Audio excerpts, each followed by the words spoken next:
ব্রহ্ম যে কি মুখে বলা যায় না। সব জিনিস উচ্ছিষ্ট হয়ে গেছে। বেদ, পুরাণ, তন্ত্র, স্বরদর্শন সব এঁটো হয়ে গেছে। মুখে পড়া হয়েছে, মুখে উচ্চারণ হয়েছে, তাই এঁটো হয়েছে। কিন্তু একটি জিনিস কেবল উচ্ছিষ্ট হয় নাই, সে জিনিসটি ব্রহ্ম। ব্রহ্ম যে কি আজ পর্যন্ত কেউ মুখে বলতে পারেনি। বিদ্যাসাগর তার বন্ধুদের প্রতি বলছেন, বাহ, এটি তো বেশ কথা, আজ একটি নতুন কথা শিখলাম। শ্রীরামকৃষ্ণ বলছেন, এক বাপের দুটি ছেলে। ব্রহ্মবিদ্যা শিখবার জন্য ছেলে দুটিকে বাপ আচার্যের হাতে দিলেন। কয়েক বছর পরে তারা গুরুগৃহ থেকে ফিরে এলো, এসে বাপকে প্রণাম করল। বাপের ইচ্ছা এদের কিরকম ব্রহ্মজ্ঞান হয়েছে সেটা দেখবেন।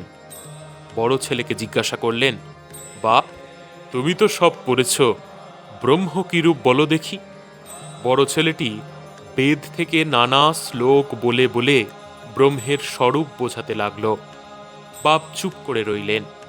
যখন ছোট ছেলেকে জিজ্ঞাসা করলেন, সে হেঁট মুখে চুপ করে রইল, মুখে কোনো কথা নাই।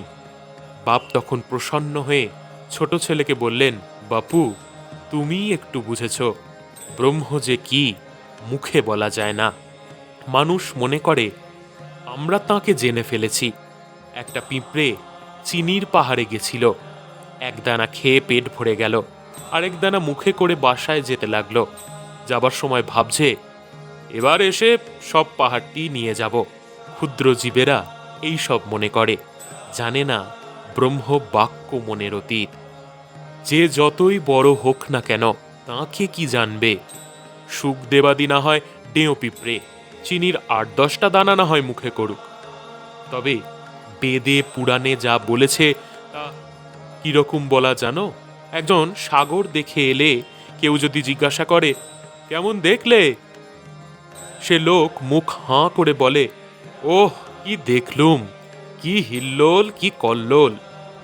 ব্রহ্মের কথাও সেই রকম। বেদে আছে তিনি আনন্দ স্বরূপ, সচ্চিদানন্দ। সুখদেবাদি এই ব্রহ্মসাগর তটে দাঁড়িয়ে দর্শন স্পর্শন করেছিলেন। এক মতে আছে তারা এ সাগরে নামেননি, এ সাগরে নামলে আর ফিরবার জো নাই।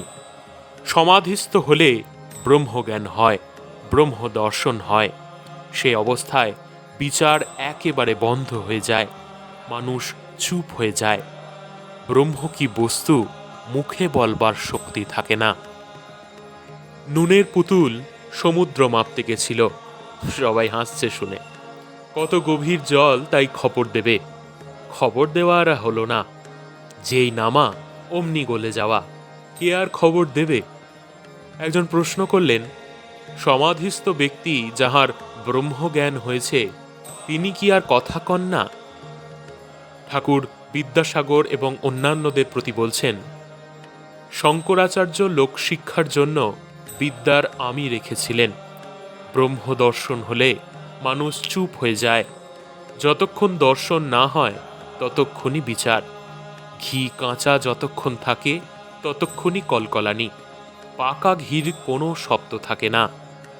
কিন্তু যখন পাকা ঘিয়ে আবার কাঁচা লুচি পড়ে, তখন আরেকবার ছ্যাঁক কলকল করে। যখন কাঁচা লুচিকে পাকা করে, তখন আবার চুপ হয়ে যায়। তেমনি সমাধিস্থ পুরুষ লোকশিক্ষা দেবার জন্য আবার নেমে আসে, আবার কথা কয়। যতক্ষণ মৌমাছি ফুলে না বসে ততক্ষণ ভন ভন করে। ফুলে বসে মধুপান করতে আরম্ভ করলে চুপ হয়ে যায়। মধুপান করবার পর মাতাল হয়ে আবার কখনো কখনো গুনগুন করে। পুকুরে কলসিতে জল ভরবার সময় ভক ভক শব্দ হয়, পূর্ণ হয়ে গেলে আর শব্দ হয় না। একথা শুনে সকলে হাসছে। ঠাকুর আবার বলছেন, তবে আর এক কলসিতে যদি ঢালা হয় তাহলে আবার শব্দ হয়।